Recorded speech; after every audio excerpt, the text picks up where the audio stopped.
Olá, gente, tudo bem? Novamente, os quintais de Minas, nos bastidores de nossa vida, né, Marcos? Eu tô aqui me ajustando, me arrumando. Como sempre, termina de arrumar diante das câmeras. Mas é isso, a ideia é fazer uma coisa descontraída. São pedaços de vida, pedaços do nosso cotidiano, de coisas que nós já vivemos, muitas vezes juntos, outras vezes não, né? Na época dramáticas e hoje engraçadas. Mas tinha umas engraçadas na época. Também.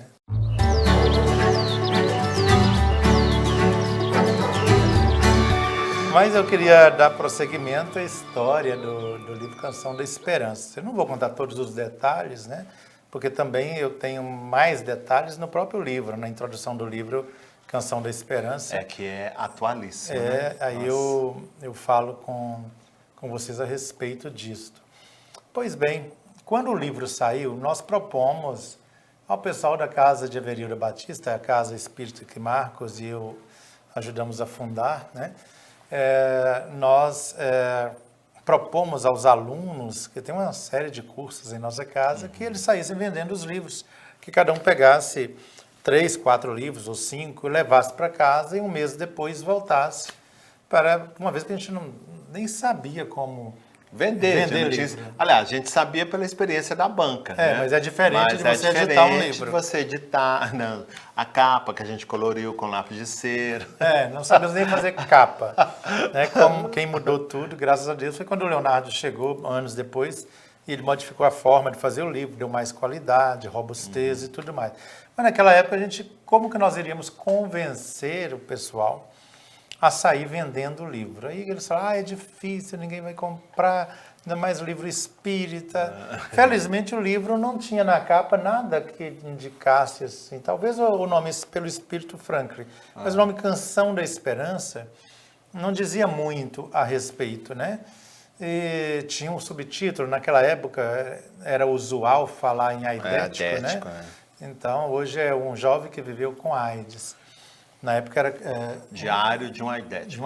Canção da Esperança, o Diário de um aidético. Que hoje não se usa mais e não é esse mais o título, né? Não tem esse subtítulo mais. Então, mas o Marcos resolvemos fazer de uma coisa bem caseira mesmo. Juntamos e colocamos em sacola, em bolsas. Eu tinha uma bolsa grande, azul. Ai, né? Jesus amado. Até com o símbolo da igreja da Inglaterra.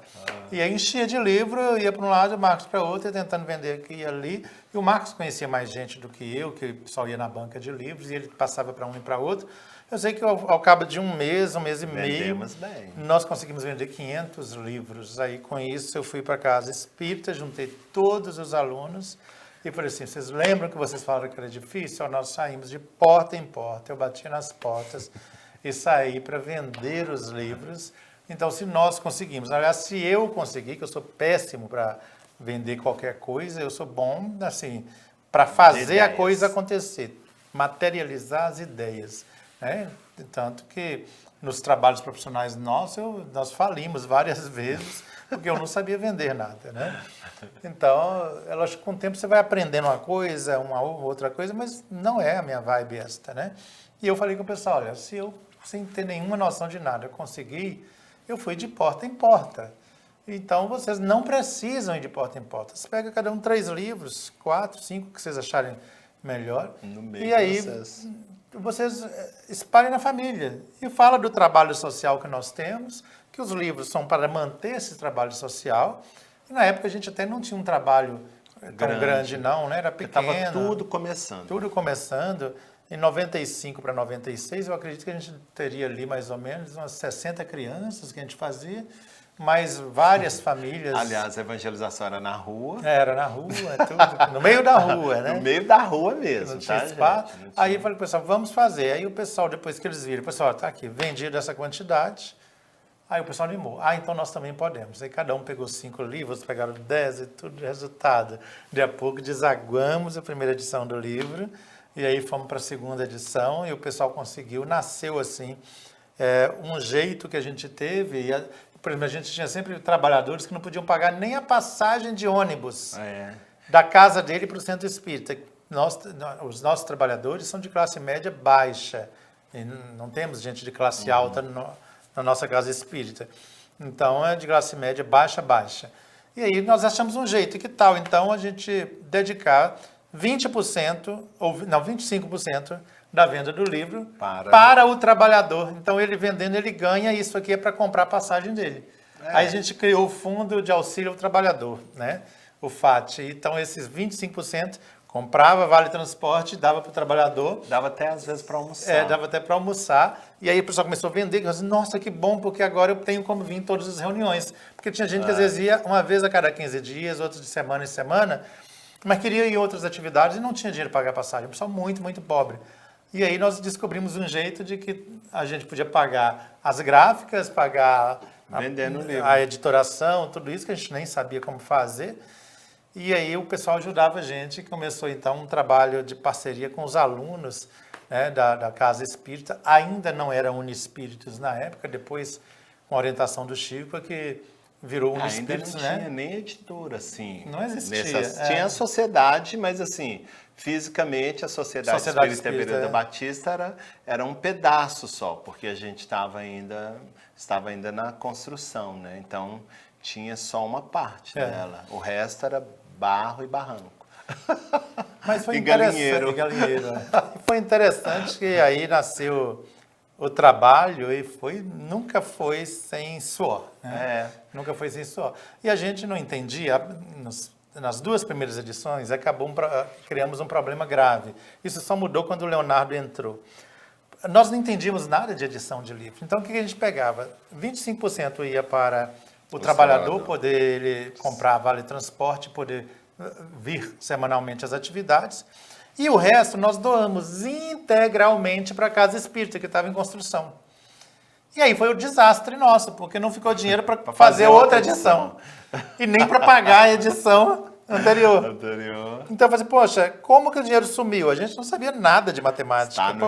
Aí entramos no segundo do mesmo jeito, aí tínhamos uma dívida maior. Quando o Leonardo entrou mais tarde, eu falei, peraí, gente, nós temos que pagar a gráfica, temos que comprar o papel, pagar a fábrica, a distribuidora de papel. Nós temos que pagar a pessoa que vai diagramar, a pessoa que faz a capa, a pessoa que faz isso. Tem um valor, isso não é de graça. Aí a gente falou assim, é mesmo? E a gente pegou o dinheiro inteiro e doamos 100% para a Casa Espírita. Só que aí ficou sem pagar a gráfica, sem pagar o distribuidor de papel, a pessoa que fez a capa, e torou na coisa. Eu falei assim, pronto. Quando o Leonardo entrou mais tarde, tinha uma dívida para trás. Aí ele dividiu tudo, falou assim, não, essa porcentagem vai para a Casa Espírita, mas essa você tem que pagar. O que? Os fornecedores. Os fornecedores. O livro é espírita, mas o pessoal que fabrica não é. São empresas, são gráficas, né? A gente fabricava em São Paulo, né? Mas a gente também teve uma ajuda muito legal, porque depois tinha o Júlio, você lembra da gráfica Itapuã? Troquei um computador meu. Depois de anos eu comprei um computador imenso, aquele monstro. De tubão. E quando lançou Medicina da Alma, não tinha dinheiro, porque a gente já estava devendo por não ter reservado... Leva o computador. Não ter reservado dinheiro para pagar o fornecedor. E aí já tinha consumido tudo na construção da Casa Espírita. E aí o pessoal falou que a gente ainda estava roubando, né? Que a gente estava rico. A gente era rico, a gente milionário. Devendo até a última encarnação. E eu falei assim, o que eu ia fazer? Tinha um computador velho, daqueles 486, sei lá o nome daquilo. Pesado. Pesado, aquele tubo. Aí pronto, tinha que lançar o livro. Como fazer? Não tinha dinheiro, não tinha como pagar o anterior, mas precisava vender o próximo para fazer dinheiro e pagar as contas, né? Aí eu propus ao dono de uma gráfica, amigo, você, olha, leva o meu computador e aí vê quanto dá e faça o tanto de livro que der, porque nós precisamos com esses livros vender e pagar as duas edições anteriores, os demais livros. A gente não sabia. Hoje não foi um caos isso. Aí o Leonardo entrou justamente aí, né? Que ele entrou, mas teve uma outra coisa aí também. Conseguiu organizar a coisa e fazer dentro, porque nenhum de nós sabemos mexer com o livro, né? E teve outra coisa, que uma moça chegou lá e falou assim, eu tenho uma doação para vocês. Aí eu falei, nossa, uma doação, que delícia. Eu falei assim, vai ali num posto de uma instituição ali na floresta, que tem um galpão lá com umas coisas para você pegar. Mas vai de caminhão, você lembra disso? Aí eu arrumei um caminhãozinho. Quando eu cheguei lá, gente, era tanta coisa. E fui eu sozinho. era tanta coisa, era tanta máquina de escrever. Mas tudo quebrado, despedaçado. Quando a pessoa doa, você imagina, né? Que não Aí eu presta. falei assim, menino, não é esse caminhãozinho, não. Eu arrumei uma carreta. E vinha eu carregando aqueles negócios, xingando. Quando colocou dentro da casa espírita, não cabia o povo lá. O cabelo assim, agora o que nós vamos fazer com esse entojo? Aí eu disse assim, vamos separar, o que for bom a gente vende. Não sobrou nada de bom. Não, mas a gente vendeu. 2 máquinas de escrever. Não. Foi, eu lembro.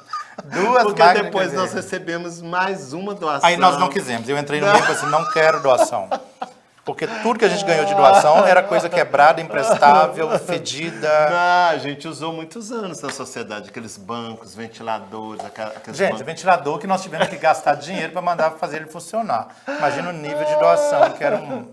Bom, mas tirando isso, o livro saiu, né? O Marcos Saiu. que desviou da atenção do livro aqui. Não, mas Mas- parte desse recurso foi pro livro. Foi não, Marcos. Nós vendemos, só ganhamos 2 máquinas de escrever, que durou uns Que a gente 10 anos guardados lá, que não tinha mais jeito, né?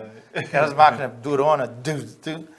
Mas nós lançamos o livro Canção da Esperança e logo depois o Medicina da Alma, que foi trocado com o meu computador, e aí deu problema. Já que trocou com o computador, como que nós vamos fazer com o próximo livro, se tiver um próximo livro, né? Porque na época a gente não sabia que ia ter tantos livros. Hoje estamos com O 47 próximo foi livros, qual? né? Apocalipse? Bom, eu acho que foi o livro Serenidade e depois que veio Apocalipse.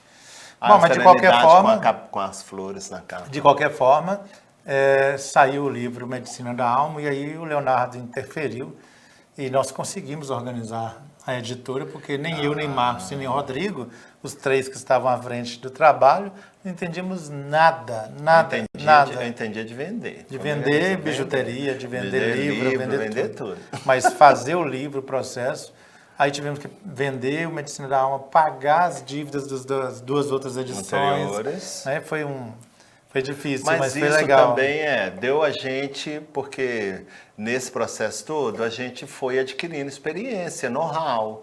E isso ajudou também o trabalho em si, porque tudo começou do zero, né? Tudo começou... Aliás, tudo que nós começamos Começou foi bem do zero, sem recurso nenhum. zero, sem nada, sem um tostão, com a cara e a coragem, com a orientação dos espíritos, que a gente nunca pode negar, porque se existe um grupo que teve orientação dos espíritos, Nossa, foi demais. fomos nós, até hoje é assim, né? Das coisas mais básicas às coisas mais complexas. E a gente também sempre teve muito bom humor, porque as coisas ficavam algumas vezes apertadas, mas sempre ficavam apertadas, mas a gente sempre tinha um bom humor. E os livros, o Canção da Esperança, o Medicina da Alma, o Serenidade, eu não me lembro muito como foi, mas o Canção e o Medicina eu me lembro, eles vieram dessa forma. E a colaboração do Chico Xavier também no Canção da Esperança, devemos né? a ele, Porque E depois ele- no Apocalipse, que depois deu uma no contribuição muito Apocalipse, boa. que o texto que está lá no Canção, do Bezerra de Menezes, foi um presente do Bezerra de Menezes através da mediunidade do Chico. Que quando o Robson foi lá visitar, ele já foi logo dizendo, eu conheço o Franklin. Isso fica para Outro vídeo. momento, Mas é isso aí, o objetivo é compartilhar com vocês os quintais de Minas, que justamente o quintal em Minas Gerais, as casas são geralmente construídas na frente, atrás fica o quintal com as plantações, que as pessoas não veem. Então isso aí é uma referência àquilo que o povo não vê, que está nos bastidores do trabalho da nossa vida. Queremos deixar um beijo gostoso, um abraço apertado de você. Tchau, gente. Até a próxima.